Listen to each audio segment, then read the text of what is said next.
In recent years, John Travolta has made the headlines in aviation news with his Boeing 707.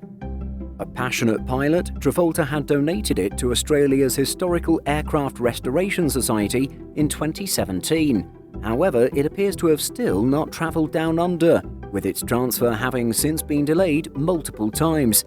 So, where is it now?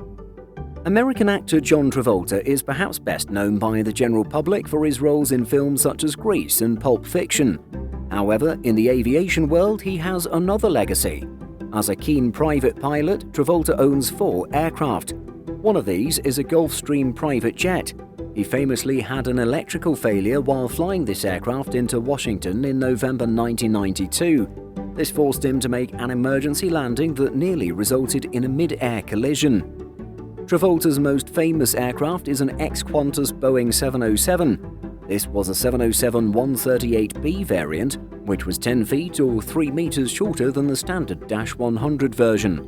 Originally registered as Victor Hotel Echo Bravo Mike, it entered service with Qantas in 1964. At over 55 years old, it now bears registration November 707 Juliet Tango. The 13th Boeing plane delivered to Qantas, it spent just 4 years at the airline. Qantas withdrew the aircraft in 1968, by which time it had amassed nearly 12,000 flying hours. It went on to have a variety of post-Qantas owners, including Braniff and TAG Aviation. Travolta eventually purchased it in May 1998 under the name Jet Clipper Johnny LLC. It was redesignated as November 707 Juliet Tango, a custom registration for the American actor, in December that year.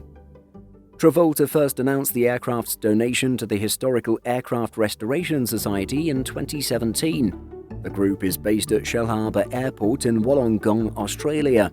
After extensive preparation and certification work, its transfer down under was scheduled for November of that year.